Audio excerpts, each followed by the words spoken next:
Marich, torpedo डिकोय system आज का हमारा विषय है।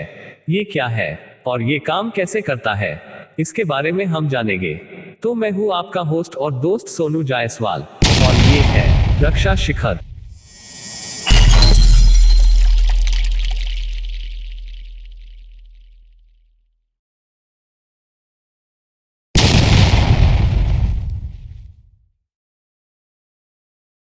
आप सब ने गाजी फिल्म जरूर देखी होगी।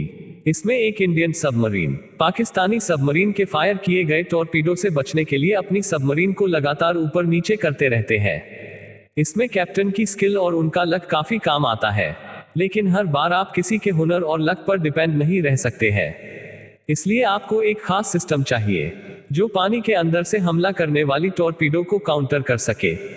इसलिए मारीच टॉर्पीडो डिकोय सिस्टम को बनाया गया है, जो सबमरीन और शिप की तरफ आने वाली किसी भी टॉर्पीडो के खिलाफ एक डिकोय को लॉन्च करके उसके हमले को विफल कर देती है। इसे डीआरडीओ ने डेवलप किया है। इसका आइडिया एक छिपकली को देखकर बनाया गया है। जिस तरह हमला होने पर छिपकली अपनी पूंछ को अलग कर देती है और शिकारी उस पूंछ को देखकर उसके पीछे लग जाता है और छिपकली उसकी आड़ में अपने आप को सुरक्षित बचा ले जाती है। कुछ इसी तरह ये डिकॉय सिस्टम भी काम करता है। ये टॉर्पीडो के सामने एक कृत्रिम इलेक्ट्रॉनिकली सिग्नेचर को पैदा करती है, जिससे टॉर्पीडो शिप या सबमरीन की तरफ ना जाकर उस डिकॉय को ही अपना टारगेट समझकर उसी पर फायर हो जाती है और शिप या सबमरीन दूसरी दिशा में सुरक्षित निकल जाती है। टॉर्पीडो डिकॉय सिस्टम ये ऐसी चीज नहीं है कि आप इसे कुछ ही समय में डेवलप कर ले। इसमें बेहद जटिल, कॉम्प्लेक्स, हाई कैपेबल सिस्टम और क्रूशियल सिस्टम का मिक्स होता है और ये सब एक दिन में नहीं बन जाती है। पहला मारीच सिस्टम 2015 में शिप पर डिप्लॉय किया गया था। इसके काफी सारे ऑपरेशनल ट्रायल भी किए गए हैं। जब इसने अपने आप को प्रूव कर लिया, तब नेवी ने इसके कई सिस्टम के ऑर्डर दिए। मारीच के 4 मुख्य पार्ट होते हैं। एक टोड अरे सिस्टम, ये एक पैसिव सोनार सिस्टम होता है। पैसिव सोनार किसी भी तरह की फ्रीक्वेंसी को ट्रांसमिट नहीं करता है। ये सिर्फ समुद्र के अंदर से आने वाली आवाज को सुनता रहता है। ये शिप, सबमरीन और टॉर्पीडो के प्रपल्सन से निकलने वाली आवाज को पहचान लेता है और सिर्फ पहचान ही नहीं करता, बल्कि अपनी शिप की नॉइस और दुश्मन के शिप की नॉइस में अंतर की भी पहचान करता है और ये सारी जानकारियां इकट्ठी करके ये शिप या सबमरीन को देता है। 2 टो केबल्स टोड अरे सोनार से जुड़ा रहता है और इसके जरिए टोड अरे सोनार सारी जानकारियां शिप या सबमरीन को भेजता है। 3 ऑनबोर्ड कंप्यूटर सिस्टम सारी जानकारियों को एनालिसिस करता है और ये भी तय करता है कि ये किस तरह का टॉर्पीडो है और इसकी स्पीड, दूरी और दिशा क्या है। 4 डिजिटल फायर कंट्रोल यूनिट ही टॉर्पीडो के खिलाफ डिकोय को लॉन्च करता है और ये उस डिकोय के पाथ को भी सेट करता है कि ये किस जगह और कितनी दूरी पर टॉर्पीडो को ध्वस्त करेगा। अब बात इस चीज की कि ये पूरी प्रक्रिया इतनी जटिल क्यों है। पहली चीज ये है कि एक टॉर्पीडो बेहद ही घातक और खतरनाक वेपन है। ये सबमरीन से पानी के अंदर लॉन्च करने के कारण इसका पता लगा पाना लगभग असंभव होता है। दूसरी चीज, एक हैवी टॉर्पीडो की स्पीड 60 से 70 किलोमीटर प्रति घंटे की और रेंज 70 किलोमीटर तक की होती है और इसका वॉरहेड 600 से 700 किलो तक का होता है, जिससे ये अपने एक ही वार में किसी भी शिप या सबमरीन को 2 टुकड़े में तोड़ देती है।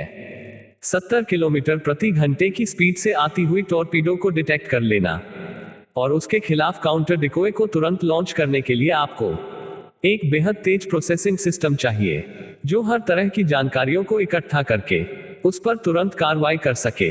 क्योंकि जब आपका दुश्मन एक टॉर्पीडो लॉन्च करता है, तब आपके पास बेहद कम समय होता है उसके खिलाफ काउंटर मेजर डिकोय को लॉन्च करने के लिए और इस समय के टाइम में टॉर्पीडो बेहद स्मार्ट हो चुके हैं और अब ये सीधे शिप की तरफ नहीं आते हैं, अपितु ये रास्ता बदलकर किसी अलग दिशा से शिप या सबमरीन पर हमला करते हैं, जिससे एक कंफ्यूजन बना रहता है कि हमला कहां से होगा। और अब टॉर्पीडो शिप या सबमरीन के वेक अप की आवाज को पकड़कर हमला करते हैं।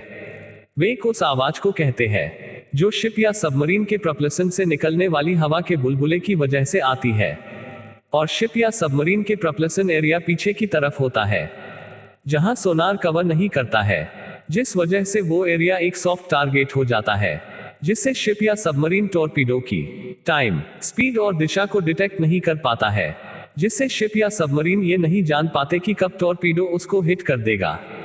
तो इन सब चीजों को देखते हुए ये कहा जा सकता है कि आज के टाइम में मारीच की भी उतनी ही जरूरत है जितनी की टॉर्पीडो की है।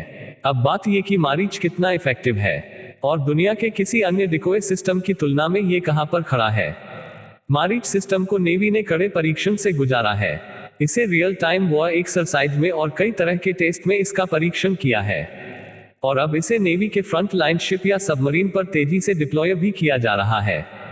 ये दुनिया के किसी अन्य देश के डिकोय सिस्टम से टेक्नोलॉजी और कैपेबिलिटी के मामले में किसी भी तरह से कमतर नहीं है और आने वाले टाइम में इसका एक एडवांस वर्जन एक्टिव टोन्ड अरे सोनार सिस्टम को भी बनाने की बात आ रही है, जो किसी भी टॉर्पीडो को मारीच से ज्यादा दूरी से और कम समय में ही डिटेक्ट कर लेगा और ऑटोमेटिकली डिकोय को फायर और कंट्रोल भी करेगा, जिससे इसका रिस्पॉन्स टाइम बहुत कम होगा।